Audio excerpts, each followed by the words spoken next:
তো ফ্রেন্ড, এখন আমরা আসছি নূরজাহান গ্র্যান্ড হোটেলে। এখানে আমরা একটা রেস্টুরেন্টে আসছি, এটা হলো 15 তলায়। আর সিলেটের মধ্যে সব থেকে উঁচু বিল্ডিং হলো এটাই। তো এখান থেকে আমাদের পুরো সিলেটের ভিউটা দেখা যাবে, অনেক সুন্দর একটা ভিউ।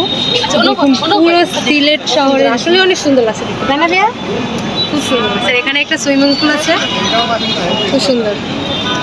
রেস্টুরেন্টটা অনেক সুন্দর, হোটেলটা অনেক সুন্দর, ওভারঅল ডেকোরেশনটা অনেক সুন্দর। তো আজকে হোটেলতে এত পরিমাণে ভিড় ছিল, মানে কোনো খালি জায়গা বসার জায়গা ছিল না। আমরা তো মানে যে বসে কিছু অর্ডার দিয়ে খাবো সেইটাই মানে জায়গা নেই।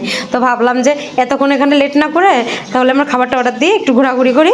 তো আমরা বিরিয়ানি অর্ডার দিয়েছিলাম, তো বিরিয়ানিটা পার্সেল করে আমরা বাসায় নিয়ে যাবো, কারণ এখানে বসে খাওয়ার মতো সময় অনেক বেশি লাগতো, এই জন্য আমরা বাসায় নিয়ে গেছিলাম। আর মানে আমাদের রেস্টুরেন্ট, এই হোটেল নূরজাহান হোটেল অ্যান্ড রেস্টুরেন্টটা কিন্তু খুবই বেশি ভালো লাগছে। মানে আমি ফার্স্ট টাইম আসলাম এখানে এসে, আমার অনেক ভালো লাগছে। পুরো ডেকোরেশন মানে সব কিছু বেশি ভালো লাগছে, সব কিছু।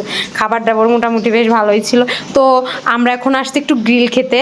তো গ্রিল আমরা সন্ধ্যাবেলা এত 7টা-8টা বাজছে তখন, তো ভাবলাম যে একটু গ্রিল আর নান রুটি খেয়েছে। এখানে গ্রিল আর নান রুটি তো আমাদের অনেক ভালো লাগে। আমার বোন একবার এখান থেকে খেয়েছে, তো ও বলছিল যে এখানের গ্রিলটা আমার অনেক ভালো লাগে। এই জন্য আমরা গ্রিল আর নান রুটি খাচ্ছি সবাই মিলে। তো এই যে গ্রিল আর নান সবাই মিলে খাচ্ছি। আর তিনটা গ্রিল আর হলো 4টা না 5টা নান রুটি নিয়েছিলাম, আর তার সাথে তো স্প্রাইট।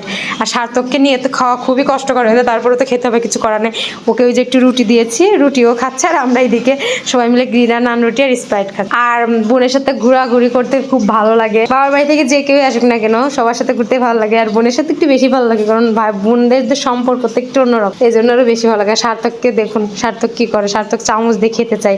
ও কিন্তু বাসায় প্রায় মাঝে মাঝে ট্রাই করে, যখন ওকে নুডলস দিয়ে রান্না করে ও চামচ দিয়ে খেতে চায়। মানে এখন থেকে চামচ দিয়ে খাওয়ার অভ্যাস করতে চাই। আমি দেখছি ভালোই খেতে পারে, নুডলস দিলে এক দিকে চামচে নিয়ে নিয়ে খায়। তো এই যে আমরা এখন সবাই মিলে গ্রিল আর নান রুটি খাচ্ছি, আর সার্থকের বাবাও খাচ্ছিল, আর ভিডিও করে দিচ্ছিল একটু আমাদের। তো ফ্রেন্ড, সার্থকের বাবা বলছিল দেখি কে কয়টা খেতে পারে। আমি কিন্তু খেতে পারছিলাম না সার্থকের জন্য, পেঁয়াজ আবার যায় ওই বেশি, মানে তাড়াতাড়ি খেতে পারছিল। সার্থকে গলে নিয়ে খাইতে একটু লেট হচ্ছিল আমার, তো ওরাই আগে শেষ করছিল, আমি কিন্তু অনেক লেট করে। আমি একটু পরে ওদের একটু পরে খাওয়া শুরু করছিলাম, এই জন্য আমার একটু লেট হচ্ছিল খেতে, আর ওদের তো তাড়াতাড়ি। আর সার্থককেও সামলাতে হচ্ছিল। ফ্রেন্ড, আজকের মতো ভিডিওটা এখানে শেষ করছি। যদি ভালো লাগে অবশ্যই একটা লাইক করে দিবেন, আর যারা সম্পূর্ণ ভিডিওটা দেখবেন তাদেরকে অসংখ্য ধন্যবাদ।